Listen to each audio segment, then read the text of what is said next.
প্রথমেই দেখে নেব আজকে 40টি তাজা খবর। শুরুতেই শিরোনাম। ঘুষ নিলেই জেল, আরও শক্তিশালী রাজ্যের দুর্নীতি দমন শাখা, নিয়োগ মুরলীধর সহ 3 অভিজ্ঞ আইপিএস। আগে 500 এখন 200, প্রকাশ্যে তোলাবাজির ভিডিও ভাইরাল, ধৃত বিজেপি নেতা।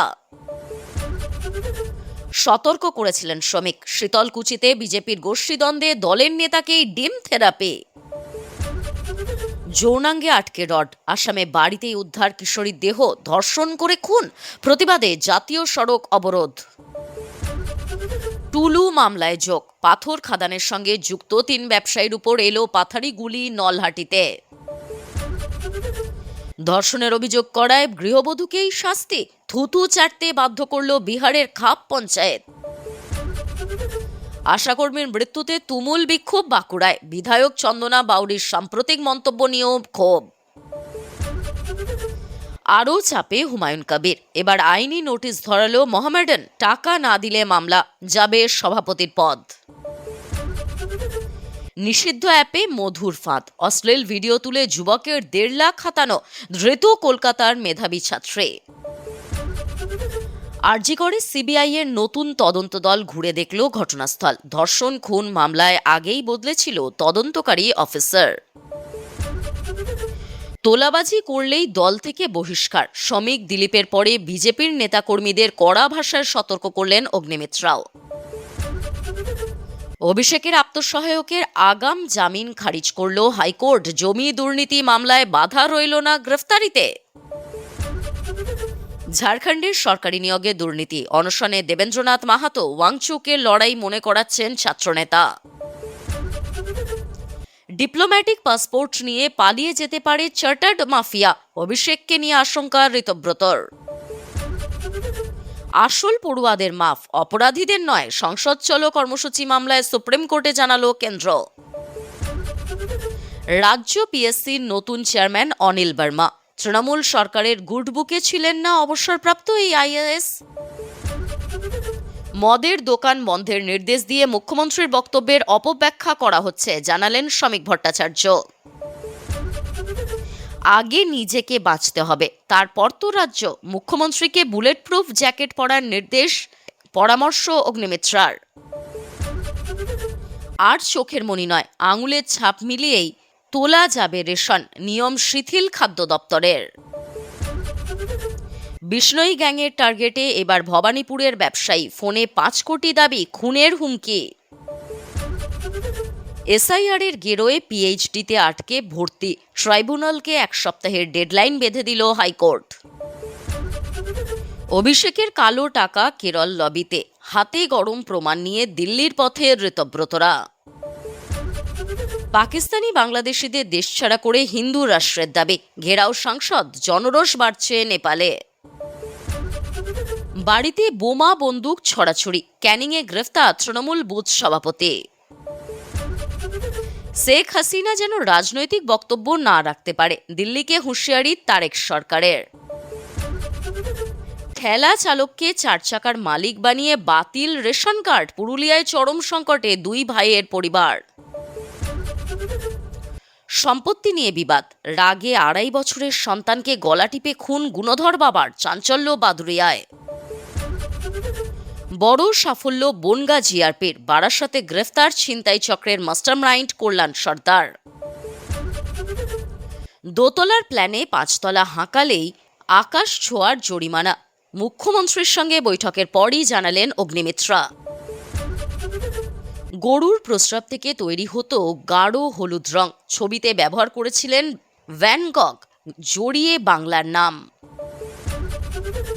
30 বছরের বিজেপি দুর্গ 30 দিনে সাফ, প্রশান্ত কিশোরের জয়, লালু ও বিজেপিকে কি সবক শেখালো। গানের পর অভিনয়, এবার ত্রিশূল হাতে মিউজিক ভিডিওয়ে দিলীপ, পঞ্চায়েত মন্ত্রী যেন সব কাজের কাজে। টুলুর ম্যানেজারকে জেরা করে পাওয়ার ডায়েরিতে অফিসারদের নাম, জাল ডিসিআর ছাপার যন্ত্র উদ্ধার, 220 টাকার সম্পত্তি ফ্রেজ। প্রিয় দর্শক, আপনি কোন জেলা থেকে আমাদের খবর দেখছেন তা কমেন্ট করে জানাবেন। ইউটিউব থেকে দেখলে চ্যানেলটি সাবস্ক্রাইব করুন, আর ফেসবুক থেকে দেখলে পেজটি ফলো করুন। আসছি বিস্তারিত খবরে। পালাবদলের পর মুখ্যমন্ত্রী শুভেন্দু অধিকারী রাজ্যের দুর্নীতি দমন শাখাকে ঢেলে সাজানোর আশ্বাস দিয়েছিলেন। সেই মতো এই শাখাকে আরও শক্তিশালী করতে অভিজ্ঞ 3 আইপিএস অফিসারকে নিয়োগ করল নবান্ন। তারা হলেন আইপিএস মুরলীধর শর্মা, আকাশ মাঘারিয়া, কামনাশিস সেন। এছাড়া আরও 16 জন অফিসারকে এই শাখায় নিয়োগ করা হয়েছে। তাদের মধ্যে বেশিরভাগই এসআই পদমর্যাদার আধিকারিক। মঙ্গলবার সকাল 10টায় এই অফিসারদের দুর্নীতি দমন শাখায় কাজে যোগ দেওয়ার নির্দেশ দেওয়া হয়েছে। এই দুর্নীতি দমন শাখা রাজ্য সরকারের অধীনে থাকা সরকারি কর্মচারী ও সরকারি আধিকারিকদের বিরুদ্ধে ওঠা অভিযোগেরও তদন্ত করে। তৃণমূলের আমলে একাধিক প্রাতিষ্ঠানিক দুর্নীতির অভিযোগ সামনে আসে। আমফান, সেবাশ্রয় সহ বিভিন্ন সরকারি প্রকল্পে দুর্নীতি হয়েছে বলে অভিযোগ ওঠে। এইসব দুর্নীতিতে নাম জড়ায় একাধিক সরকারি আধিকারিকদেরও। দুর্নীতি দমন শাখাকে ঢেলে সাজানোর পর এই সকল আধিকারিকদের বিরুদ্ধে ওঠা অভিযোগের তদন্তে গতি আসবে বলে মনে করা হচ্ছে। এর ফলে প্রকাশ্যে আসবে অভিযুক্ত সরকারি আধিকারিকদের নাম। সরকারি আধিকারিকদের দুর্নীতির কারণে যাতে নবনির্বাচিত সরকারকে বিপাকে পড়তে না হয়, সেই কারণেও দুর্নীতি দমন শাখাকে ঢেলে সাজানোর উদ্যোগ নেওয়া হয়েছে। সম্প্রতি শুভেন্দু অধিকারী জানিয়েছিলেন, দুর্নীতি দমন শাখাকে নতুন করে সাজানো হচ্ছে। সরকারি আধিকারিকরা টাকা নিলেই জেল হবে, এর জন্য সম্প্রতি বৈঠকও করেন তিনি। এরপর সোমবার দুর্নীতি দমন শাখায় 3 অভিজ্ঞ আইপিএস ও 16 আধিকারিককে নিয়োগ করা হলো। 16 আধিকারিকের মধ্যে রয়েছেন বিশ্বজিৎ পাত্র, দীপঙ্কর সরকার, সৌমেন বিশ্বাস, সঞ্জয় কুমার মণ্ডলরা। প্রকাশ্য রাস্তায় বালির ট্রাক দাঁড় করিয়ে তোলাবাজি করে টাকা আদায়, আর সেই কাজটি করছেন জামুরিয়ার বিজেপি নেতা রাকেশ মাঝি। এমন দৃশ্য এবার ক্যামেরাবন্দি হয়ে ভাইরাল হয়েছে সমাজ মাধ্যমে। ভাইরাল হওয়ার সেই ভিডিও প্রকাশ্যে আসতেই আসানসোলের জামুরিয়ায় ছড়িয়েছে ব্যাপক চাঞ্চল্য। এরপরেই তড়িঘড়ি রবিবার রাতে জামুরিয়া থানার পুলিশ ওই বিজেপি নেতাকে গ্রেফতার করে। সোমবার ধৃতকে আসানসোল জেলা আদালতে পেশ করা হলে বিচারক ধৃতের 3 দিনের পুলিশি হেফাজতের নির্দেশ দেন। স্বাভাবিকভাবেই এই ঘটনাটি প্রকাশ আসতেই চরম অস্বস্তিতে পড়েছে বিজেপির আসানসোল সাংগঠনিক জেলার নেতৃত্ব। সমাজ মাধ্যমে ছড়িয়ে পড়া ভিডিওটির ঘটনাস্থল হল জামুরিয়া বিধানসভার মদনতোর পঞ্চায়েত সংলগ্ন রাস্তা।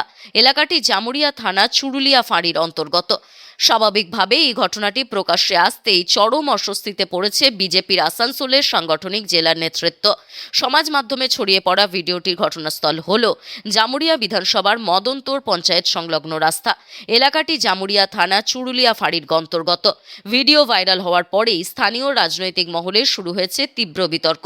বিরোধীরা প্রশ্ন তুলে বলছেন, প্রকাশ্যে এভাবে তোলাবাজি চলছে, পুলিশ প্রশাসন কি করছে? এদিকে এই ভিডিও ঘিরে সাধারণ মানুষের মধ্যেও ক্ষোভ তৈরি হয়েছে। তাদের প্রশ্ন, রাস্তায় প্রকাশ্যে এভাবে টাকা তোলা হলে ব্যবসা কিভাবে চলবে? যদিও বিজেপি নেতৃত্বের তরফে এই বিষয়ে এখনো কোনো প্রতিক্রিয়া পাওয়া যায়নি। তৃণমূল কংগ্রেসের স্থানীয় নেতাদের সঙ্গে হাত মিলিয়েছেন দলের নেতারা। এই অভিযোগ তুলে শীতলকুচির ছোট শালবাড়ি গ্রাম পঞ্চায়েত এলাকায় বিজেপির 2 গোষ্ঠীর মধ্যে প্রবল গণ্ডগোল দেখা গেল। দলের কর্মীদের একাংশই স্থানীয় বিজেপি মণ্ডল সভাপতিকে লক্ষ্য করে ছুড়ল ডিম। ঘটনা ঘিরে তীব্র রাজনৈতিক শোরগোল ছড়িয়ে পড়েছে কোচবিহার শীতলকুচি এলাকায়। প্রসঙ্গত দিন কয়েক আগেই বিজেপির রাজ্য সভাপতি শ্রমিক ভট্টাচার্য দলের এক অংশকে ডিম থেরাপি নিয়ে হুঁশিয়ারি দিয়েছিলেন। তৃণমূলের থেকে বিজেপিতে অভিমুখ বদল হতে বেশি সময় লাগবে না, সেই কথা বলেছিলেন শ্রমিক। সোমবার সেই ঘটনাই দেখা গেল শীতলকুচিতে। কিন্তু ঘটনাটি কি? পালাবদলের পরে দুর্নীতি তোলাবাজি ইস্যুতে তৃণমূল নেতাদের লক্ষ্য করে ডিম ছোড়া চলছে রাজ্যের বিভিন্ন অংশে। বহু পঞ্চায়েত প্রধান সদস্যরা কাজে যোগ না দেওয়ায় পঞ্চায়েতে কাজ বন্ধ হয়ে রয়েছে বলে অভিযোগ। বিজেপির মণ্ডল সভাপতি পবিত্র অধিকারী তৃণমূলের পঞ্চায়েত প্রধান সহ অন্যান্যদের পঞ্চায়েতে ফিরিয়ে আনতে উদ্যোগী হয়েছিলেন। দলের স্থানীয় বিজেপি কর্মীদের একাংশের অভিযোগ, টাকা নিয়ে ওই নেতা তৃণমূলের সঙ্গে সেটিং করছেন, টাকা দিয়ে কাজ পাইয়ে দেওয়া হবে। বিগত সরকারের শাসনে স্থানীয় তৃণমূল নেতৃত্ব হিংসা ছড়াতেন, বিজেপি কর্মীদের মারধর করতেন বলে অভিযোগ। এখন ওইসব তৃণমূল নেতাদের কিছুতেই পঞ্চায়েতে জায়গা হবে না বলে বিজেপির তরফে অভিযোগ তোলা হয়। সোমবার সেই বিষয় নিয়ে বিজেপির 2 গোষ্ঠীর মধ্যে চরম বিবাদ দেখা যায়। বিজেপির স্থানীয় মণ্ডল সভাপতি পবিত্র অধিকারীর বিরুদ্ধে ক্ষোভ উগরে দেন দলেরই একাংশ। তাকে লক্ষ্য করে ডিমও ছোড়া হয়। কিছু সময় পরে পুলিশ ঘটনাস্থলে গিয়ে পরিস্থিতি নিয়ন্ত্রণে আনে। বিজেপি নেতাকে দলেরই কর্মীদের একাংশের ডিম ছোড়া নিয়ে বেশ শোরগোল ছড়িয়েছে রাজ্য রাজনীতিতে। ঘটনা প্রসঙ্গে শীতলকুচির বিজেপি বিধায়ক সাবিত্রী বর্মন বলেন, এখানে গোষ্ঠীদ্বন্দ্বের কোনো বিষয় নেই। ওই গ্রাম পঞ্চায়েতে তৃণমূলের প্রধান সহ পঞ্চায়েত সদস্যরা না আসায় পরিষেবা ব্যাহত হচ্ছে। সাধারণ মানুষকে যাতে পরিষেবা দেওয়া যায় তার জন্য স্থানীয় বিজেপি নেতৃত্ব বৈঠক করেছিলেন এবং সেই গ্রাম পঞ্চায়েত সদস্যদের ডাকা হয়েছিল। তবে তৃণমূলের সেই পঞ্চায়েত সদস্যদের প্রতি সাধারণ মানুষের মধ্যে ব্যাপক ক্ষোভ রয়েছে। সেই ক্ষোভ স্থানীয় বিজেপি নেতাদের ওপর তারা ব্যক্ত করেছেন। তবে তৃণমূল নেতাদের কাছ থেকে টাকা নেওয়ার অভিযোগ সম্পূর্ণ ভিত্তিহীন। শনিবার রাতে পরিবারের লোকজনের সঙ্গে একটি অনুষ্ঠানে যোগ দিতে গিয়েছিল কিশোরী। সেখানে এক আত্মীয়ের সঙ্গে তার বচসা হয়। আগেই সে বাড়ি ফিরেছিল। পরে সেখান থেকে তার দেহ উদ্ধার করা হয়। 15 বছর বয়সী কিশোরীর ক্ষতবিক্ষত দেহ উদ্ধার করা হলো আসামে। তাকে ধর্ষণ করে খুন করা হয়েছে বলে অভিযোগ। পুলিশ সূত্রে জানা গিয়েছে, কিশোরীর যৌনাঙ্গে রড ঢোকানো হয়েছিল। সেই অবস্থাতেই দেহ পড়েছিল ঘরের ভিতর। দেহ দেখে তাকে চেনার উপায় ছিল না। খবর জানাজানি হতেই ক্ষোভে ফেটে পড়েন এলাকার বাসিন্দারা। দোষীদের দ্রুত গ্রেফতারি এবং শাস্তির দাবিতে জাতীয় সড়ক অবরোধ করে বিক্ষোভও দেখানো হয়। এখনো পর্যন্ত এই ঘটনায় কাউকে গ্রেফতার করেনি পুলিশ। আসামের হাইলাকান্দি জেলার কাটিলচেরা থানা এলাকার বাসিন্দা নির্যাতিতা কিশোরী। পুলিশ জানিয়েছে, শনিবার রাতে পরিবারের লোকজনের সঙ্গে একটি অনুষ্ঠানে যোগ দিতে গিয়েছিল সে। সেখানে এক আত্মীয়ের সঙ্গে তার বচসা হয়। বাকিদের রেখে কিশোরী নিজেই তারপর বাড়ি চলে এসেছিল। রাত 11টা নাগাদ বাড়ি ফিরে পরিবারের সদস্যরা তার দেহ পড়ে থাকতে দেখেন। দেহ মুখ এতটাই বিকৃত ছিল যে তাকে চেনা যাচ্ছিল না। পরিবারের অভিযোগ, কিশোরীকে ধর্ষণ করে খুন করা হয়েছে। কে বা কারা এই কাণ্ড ঘটালো তা এখনো স্পষ্ট নয়। আসাম পুলিশের সিনিয়র সুপারিনটেন্ডেন্ট অমিতাভ সিংহ জানান, পুলিশ সন্দেহের ভিত্তিতে 4 জনকে আটক করেছে। তাদের জিজ্ঞাসাবাদ করা হচ্ছে। তবে যৌন হেনস্থা বা ধর্ষণ হয়েছিল কিনা তা মেডিকেল রিপোর্ট আসার পরেই বোঝা যাবে। কিশোরীর দেহ ময়নাতদন্তের জন্য পাঠানো হয়েছে। কিভাবে তাকে খুন করা হলো তা জানতে রিপোর্টের জন্য অপেক্ষা করছেন তদন্তকারীরা। সেই অনুযায়ী এই সংক্রান্ত মামলায় প্রয়োজনীয় ধারা যোগ করা হবে। অমিতাভ বলেন, পরিবার যৌন হেনস্থার অভিযোগ করছে, কিন্তু আমরা কোনো সিদ্ধান্তে পৌঁছানোর আগে ময়না তদন্তের রিপোর্টের জন্য অপেক্ষা করছি। অভিযোগগুলি খতিয়ে দেখা হচ্ছে। 4 জনকে জিজ্ঞাসাবাদ করা হচ্ছে। কিশোরীর পরিণতি গোটা এলাকায় চাঞ্চল্য সৃষ্টি করেছে। অবিলম্বে দোষীদের কঠোর শাস্তির দাবি জানিয়েছে পরিবার। এই ঘটনার প্রতিবাদে 6 নম্বর জাতীয় সড়ক অবরোধ করেছিলেন স্থানীয়রা। দীর্ঘক্ষণ বিক্ষোভ দেখানো হয়। দোষীদের দ্রুত চিহ্নিত করে কঠোর শাস্তি নিশ্চিত করা হবে আশ্বাস দিয়েছে আসাম পুলিশ। বীরভূমের পাথর সম্রাট টুলু মণ্ডলকে নিয়ে রাজ্য জুড়ে শোরগোল পড়েছে। আর এর মধ্যেই পাথর খাদানগুলিতে বিস্ফোরক সরবরাহকারী ব্যবসায়ী ও তার 2 সহযোগীর উপর প্রাণঘাতী হামলা চালালো দুষ্কৃতীরা। রবিবার গভীর রাতে বীরভূমের নলহাটি থানার উদয়নগর গ্রামে ঘটনাটি ঘটে। দুষ্কৃতীদের গুলিতে জখম হন ব্যবসায়ী শাহে আলম শেখ ও তার 2 সহযোগী। এই ঘটনায় এলাকা জুড়ে ব্যাপক চাঞ্চল্য ছড়িয়ে পড়ে। জখমদের মধ্যে 2 জনের অবস্থা আশঙ্কাজনক হওয়ায় তাদের দুর্গাপুরের একটি হাসপাতালে স্থানান্তরিত করা হয়। অপর একজন বর্তমানে রামপুরহাট গভর্নমেন্ট মেডিকেল কলেজ ও হাসপাতালে চিকিৎসাধীন। এই ঘটনার সঙ্গে টুলু মণ্ডলের কোনো যোগ রয়েছে কিনা তা খতিয়ে দেখছে পুলিশ। পুলিশ সূত্রে খবর, দুষ্কৃতীরা মোট 11 রাউন্ড গুলি চালায়। পুলিশ ও স্থানীয় সূত্রে জানা গিয়েছে, রবিবার গভীর রাতে শাহ আলম শেখ, রেজ্জাক শেখ ওরফে জনি শেখ এবং হাবিবুল হোসেন বাড়ি ফিরছিলেন। সেই সময় উদয়নগর এলাকায় কয়েকজন সশস্ত্র দুষ্কৃতী তাদের লক্ষ্য করে এলো পাথারি গুলি চালায়। আচমকা হামলায় 3 জনই রক্তাক্ত অবস্থায় মাটিতে লুটিয়ে পড়েন। গুলির শব্দে স্থানীয় বাসিন্দারা ছুটে এলে দুষ্কৃতীরা ঘটনাস্থল থেকে পালিয়ে যায়। জখমদের দ্রুত উদ্ধার করে প্রথমে রামপুরহাট গভর্নমেন্ট মেডিকেল কলেজ ও হাসপাতালে নিয়ে যাওয়া হয়। চিকিৎসকদের পরামর্শে গুরুতর জখম শাহ আলম শেখ ও রেজ্জাক শেখ ওরফে জনি শেখকে উন্নত চিকিৎসার জন্য দুর্গাপুরে স্থানান্তরিত করা হয়েছে। হাবিবুল হোসেন বর্তমানে রামপুরহাট মেডিকেল কলেজ হাসপাতালে চিকিৎসাধীন রয়েছেন। প্রাথমিক তদন্তে জানা গিয়েছে, হামলাকারীরা মোট প্রায় 11 রাউন্ড গুলি চালায়। এর মধ্যে জনি শেখের 2 পায়ে, ডান দিকের ঘাড়ে এবং পিঠের নিচের অংশে মোট 4টি গুলি লাগে। শাহ আলম শেখের কোমরের নিচে গুলি লাগে এবং হাবিবুল হোসেনের ডান দিকের ঘাড়ের নিচের দিকে গুলিবিদ্ধ হয় বলে হাসপাতাল সূত্রে জানা গিয়েছে। ঘটনার খবর পেয়ে নলহাটি থানার পুলিশ ঘটনাস্থলে পৌঁছে তদন্ত শুরু করেছে। দুষ্কৃতীদের শনাক্ত করে গ্রেফতারের লক্ষ্যে বিভিন্ন এলাকায় তল্লাশি চালানো হচ্ছে। কী কারণে এই হামলা, তার পিছনে ব্যক্তিগত শত্রুতা নাকি অন্য কোনো কারণ রয়েছে তা খতিয়ে দেখছে পুলিশ। ঘটনার জেরে এলাকায় নিরাপত্তা জোরদার করা হয়েছে। জানা গিয়েছে, শাহ আলম শেখ পাথর খাদানে ব্যবহৃত বিস্ফোরক তৈরির কাজ কাজ করেন। তিনি সরকারি লাইসেন্সপ্রাপ্ত ব্যবসায়ী। তিনি মোহাম্মদবাজার, রাজগ্রাম, নলহাটি এলাকায় পাথর খাদানগুলিতে এই বিস্ফোরকগুলির সরবরাহ করতেন। বীরভূমের পাথর সম্রাট টুলু মণ্ডলকে নিয়ে রাজ্য জুড়ে শোরগোলের মাঝে নলহাটিতে গুলিবিদ্ধের ঘটনা ঘটল। এই দুই ঘটনার মধ্যে কোনো ঘটনার সঙ্গে এই গুলি চালনার ঘটনাও কোনো যোগ রয়েছে কিনা তা খতিয়ে দেখা হচ্ছে। পাশাপাশি ব্যবসায়িক শত্রুতার সম্ভাবনাও উড়িয়ে দিচ্ছে না পুলিশ। এক যুবকের বিরুদ্ধে ধর্ষণের অভিযোগ তুলেছিলেন গৃহবধূ। সেই অপরাধে নির্যাতিতাকেই শাস্তি দিল খাপ পঞ্চায়েত। ভরা সভায় মহিলাকে থুতু চাটতে বাধ্য করলেন গ্রামের মোড়লরা। চাঞ্চল্যকর এই ঘটনা ঘটেছে বিহারের বেগুসরাইয়ে। সোশ্যাল মিডিয়ায় ঘটনার ভিডিও ভাইরাল হতেই চাঞ্চল্য ছড়িয়েছে। যদিও ভিডিও সত্যতা যাচাই করেনি সংবাদ প্রতিদিন ডিজিটাল। নির্যাতিতাকে এভাবে প্রকাশ্য অপমানের ঘটনার তদন্ত শুরু করেছে পুলিশ। জানা গিয়েছে এই ঘটনা গত জুন মাসে। সম্প্রতি ঘটনার ভিডিও সোশ্যাল মিডিয়ায় ভাইরাল হওয়ার পর 1 আগস্ট থানায় অভিযোগ দায়ের করেছেন ওই গৃহবধূ। এফআইআর অনুযায়ী 2 জুন রাতে মহিলার একা থাকার সুযোগ নিয়ে প্রতিবেশী এক যুবক জোর করে তার বাড়িতে ঢোকে।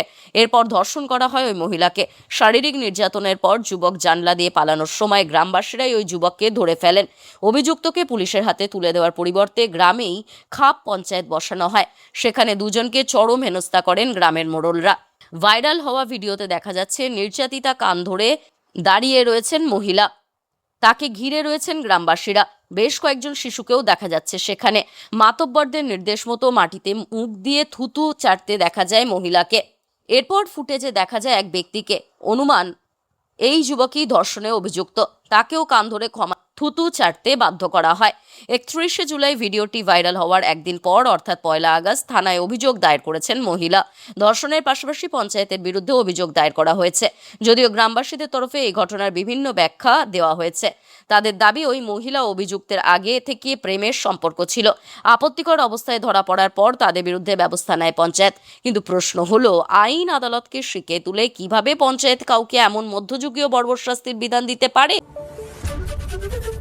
অমরকানন গ্রামীণ হাসপাতালে এক আশা কর্মীর মৃত্যুকে কেন্দ্র করে সোমবার তীব্র উত্তেজনা সৃষ্টি হয়। অতিরিক্ত কাজের চাপেই ওই কর্মীর মৃত্যু হয়েছে বলে অভিযোগ তুলে হাসপাতাল চত্বরে মৃতদেহ আটকে রেখে বিক্ষোভে সামিল হন কয়েকশো আশাকর্মী। পরিস্থিতি সামাল দিতে বিশাল পুলিশ বাহিনী মোতায়েন করা হয়। বিক্ষোভকারীদের সরিয়ে মৃতদেহ উদ্ধার করে ময়নাতদন্তের জন্য বাঁকুড়া সম্মিলনী মেডিকেল কলেজ হাসপাতালে পাঠায় পুলিশ। ঘটনাকে ঘিরে পুলিশ ও বিক্ষোভকারীদের মধ্যে তুমুল ধস্তাধস্তি বাধে। এই ঘটনার পরে আশাকর্মীদের নিয়ে বিধায়ক চন্দনা বাউরির সাম্প্রতিক এক মন্তব্যের প্রতিবাদেও ক্ষোভ উগরে দেন তারা। মৃত আশাকর্মীর নাম রুম্পা মণ্ডল। তিনি গোপীনাথপুর এলাকায় কর্মরত ছিলেন। পরিবারের দাবি, সোমবার সকালে বাড়িতেই হঠাৎ হৃদরোগে আক্রান্ত হন তিনি। দ্রুত তাকে অমরকানন গ্রামীণ হাসপাতালে নিয়ে যাওয়া হলে চিকিৎসক মৃত বলে ঘোষণা করেন। এই ঘটনার পরেই হাসপাতালে জড়ো হন এলাকার আশাকর্মীরা। তাদের অভিযোগ, মা ও শিশুদের স্বাস্থ্য পরিষেবার দায়িত্ব রয়েছে তাদের উপর। সম্প্রতি আয়ুষ্মান ভারত প্রকল্পের কেওয়াইসির অতিরিক্ত দায়িত্ব তাদের উপর চাপিয়ে দেওয়া হয়েছে। দীর্ঘদিন ধরে অতিরিক্ত কাজের চাপে রুম্পা মণ্ডলের মৃত্যু হয়েছে বলে দাবি করেন তারা। অবিলম্বে সেই অতিরিক্ত দায়িত্ব প্রত্যাহারের দাবিতে দেহ আটকে রেখে বিক্ষোভ শুরু হয়। পরিস্থিতি ক্রমশ উত্তপ্ত হয়ে উঠলে গঙ্গাজল ঘাটি থানার বিশাল পুলিশ বাহিনী ঘটনাস্থলে পৌঁছায়। সববাহী গাড়ি হাসপাতাল থেকে বের করার সময় বিক্ষোভকারী আশাকর্মীরা বাধা দিলে পুলিশ তাদের সরিয়ে দেয়। সেই সময় দুপক্ষের মধ্যে ধস্তাধস্তির ঘটনাও ঘটে। পরে মৃতদেহ ময়নাতদন্তের জন্য বাঁকুড়া সম্মিলনী মেডিকেল কলেজ হাসপাতালে নিয়ে যাওয়া হয়। তবে তাতেও বিক্ষোভ থামেনি। ঘটনার সুষ্ঠু তদন্ত, অতিরিক্ত কাজের চাপ কমানো এবং ন্যায্য দাবি দেওয়া পূরণের দাবিতে বিএমওএইচ এর দফতরের সামনে অবস্থান বিক্ষোভে বসেন আশাকর্মীরা। খবর পেয়ে ঘটনাস্থলে পৌঁছান বাঁকুড়ার জেলা শাসক, মহকুমা শাসক, জেলার মুখ্য স্বাস্থ্য আধিকারিক, বড়জোড়ার বিধায়ক বিল্লেশ্বর সিনহা এবং পরে শালতোড়ার বিধায়ক চন্দনা বাউরি। প্রশাসনের সঙ্গে দীর্ঘ বৈঠকে বসেন বিক্ষোভকারীরা। ঐতিহ্যবাহী মোহামেডান স্পোর্টিং ক্লাবের বকেয়া অর্থ পরিশোধকে কেন্দ্র করে চরম আইনি সংকটে পড়েছেন ক্লাবের সভাপতি হুমায়ুন কবির। ক্লাবের পাওনা মেটাতে তার দেওয়া 50 লক্ষ টাকার 2টি চেক, মোট 1 কোটি টাকা গত 20 জুলাই ব্যাংকে জমা দেওয়া হলে অপর্যাপ্ত ব্যালেন্সের কারণে তা বাউন্স হয়। এই ঘটনাকে উদ্দেশ্যপ্রণোদিত অপরাধ আখ্যা দিয়ে ক্লাব কর্তৃপক্ষ বকেয়া আদায়ে আইনি পদক্ষেপ গ্রহণ করেছে। নোটিশে স্পষ্ট জানানো হয়েছে যে চিঠি হস্তগত হওয়ার 15 দিনের মধ্যে সম্পূর্ণ অর্থ মেটাতে ব্যর্থ হলে হুমায়ুন কবিরের বিরুদ্ধে উপযুক্ত আদালতে দেওয়ানি ও ফৌজদারি মামলা দায়ের করা হবে। শুধু তাই নয়, পরে ক্লাবের দেওয়া আরও একটি চেক বাউন্স করায় মোট 1.5 কোটি টাকার চেক জটিলতায় চরম আর্থিক সংকটে পড়েছে ক্লাবটি। পরিস্থিতি সামলাতে 10ই আগস্টের মধ্যে পুরো বকেয়া পরিশোধের একটি চূড়ান্ত ডেডলাইনও বেঁধে দেওয়া হয়েছে। ক্লাব কর্তাদের অভিযোগ, সভাপতি পদে দায়িত্ব নেওয়ার পর থেকেই তিনি আর্থিক প্রতিশ্রুতি পূরণে ব্যর্থ হয়েছেন। এর ফলে আসন্ন মরশুমের জন্য সাদা কালো শিবিরের প্রস্তুতি ও দৈনন্দিন পরিচালনায় বড় ধরনের আর্থিক অনিশ্চয়তা তৈরি হয়েছে। আর্থিক প্রতিশ্রুতি পূরণ না হওয়াতে ক্ষুব্ধ ক্লাবের কর্মকর্তা ও সমর্থকেরা। এই প্রেক্ষাপটে ক্লাব কর্তৃপক্ষ হুমায়ুন কবিরকে চূড়ান্ত সময়সীমা বেঁধে দিয়েছে। আগামী 10ই আগস্ট 2026-এর মধ্যে প্রতিশ্রুত সম্পূর্ণ অর্থ পরিশোধ করতে না পারলে তাকে মোহামেডান স্পোর্টিং ক্লাবের সভাপতি পদ থেকে আনুষ্ঠানিকভাবে সরিয়ে দেওয়া হবে বলে ক্লাব কর্তারা সাফ জানিয়ে দিয়েছেন। নতুন পদ্ধতিতে সেক্সটারসন। নিষিদ্ধ চীনা অ্যাপের ভারতীয় সংস্করণ তৈরি করে দেশ জুড়ে ঝলছে সেক্সটারসন চক্র। এই অ্যাপের মাধ্যমেই শহরের এক যুবকের 1,47,000 টাকা হাতানোর অভিযোগ। পুলিশের হাতে গ্রেফতার হলো বিমান সেবিকা কোর্সের এক মেধাবী ছাত্রী। রবিবার ওই তরুণীকে উত্তর শহরতলিতে তার বাড়ি থেকে গ্রেফতার করে পূর্ব কলকাতার মানিকতলা থানার আধিকারিকেরা। পুলিশ জানিয়েছে ওই তরুণীর রীতিমতো মেধাবী ছাত্রী। উত্তর শহরতলি নামে স্কুল ও কলেজে পড়তো সে। কলেজ থেকে পাশ করার পর বিমান সেবিকা কোর্সে ভর্তি হয় তরুণী। এর মধ্যেই সোশ্যাল মিডিয়ায় পরিচয় হয় চণ্ডীগড়ের এক যুবতীর সঙ্গে। যুবতীর মাধ্যমে বা রেফারেন্সে ওই সেক্সটারসন অ্যাপটিতে এজেন্ট হিসেবে যোগ দেয় সে। একটি আন্তঃরাজ্য চক্র ওই নিষিদ্ধ চীনা অ্যাপের ভারতীয় সংস্করণ তৈরি করেছে। কিছু টাকা খরচ করলে ওই অ্যাপে যোগ দেওয়া যায়। নিছক মজার জন্য সারা দেশের বহু যুবক ও যুবতী ওই অ্যাপে যোগ দেন। সারা দেশ জুড়েই তরুণ ও তরুণীরা এজেন্ট। তরুণরা টার্গেট করে মহিলাদের। অ্যাপে দেখা গিয়েছে অনেক মহিলা যাদের বয়স একটু বেশি, তারা তরুণদের সঙ্গে চ্যাটে ঘনিষ্ঠ হন। সেই সুযোগ নিয়ে ওই মহিলাদের অশ্লীল ভিডিও তুলে রেখে তাদের হুমকি দিয়ে সেক্সটারসন করা হয়। যেখানে এজেন্টরা তরুণী, সেখানে তারা টার্গেট করে যুবকদের। এই ক্ষেত্রে ওই বিমান সেবিকা কোর্সের ছাত্রীর সঙ্গে অ্যাপেই পরিচয় হয় মানিকতলার এলাকার যুবকের। তরুণীর অভিযোগকারী যুবক কাছে নিজেকে অনু বলে পরিচয় দেয়। প্রথমে সাধারণ চ্যাট হয় তাদের মধ্যে, এরপর শুরু হয় ভিডিও চ্যাট। সব ক্ষেত্রেই সেই ভিডিওর লাইভ স্ট্রিমিং হয়, তার ভিত্তিতে কমেন্ট ও লাইক পড়ে। অ্যাপের যে সদস্যরা এই ভিডিওর সরাসরি সম্প্রচার বা লাইভ দেখেন তাদের টাকা দিতে হয়। এবার সেই তরুণী এজেন্টরা ফোনের বিপরীতে থাকা ব্যক্তিটিকে সেক্সটারসন শুরু করে। অভিযোগ, উত্তর শহরতলি তরুণী ওই অশ্লীল ভিডিও রেকর্ড করে। রীতিমতো পেশাদার সাইবার জালিয়াতদের আদতেই যুবককে ওই অশ্লীল ভিডিও বিভিন্ন সোশ্যাল মিডিয়ায় আপলোড করে দেওয়ার হুমকি দেয়। এই পদ্ধতিতে এই যুবকের কাছ থেকে 1,47,000 টাকা হাতিয়ে নেয় তরুণী। এরপরও হুমকি দিয়ে যুবকের কাছ থেকে আরও টাকা চায় ওই ছাত্রী। এরপর যুবক মানিকতলা থানায় অভিযোগ দায়ের করেন। তারই ভিত্তিতে পুলিশ ওই অ্যাপ ও সোশ্যাল মিডিয়ার মাধ্যমেই তদন্ত শুরু করেছে। আজকের গুরুত্বপূর্ণ ঘটনাগুলি এখানেই শেষ। পরবর্তী আপডেটের জন্য সঙ্গে থাকুন এবং সঠিক তথ্য পেতে অপেক্ষা করুন। ধন্যবাদ।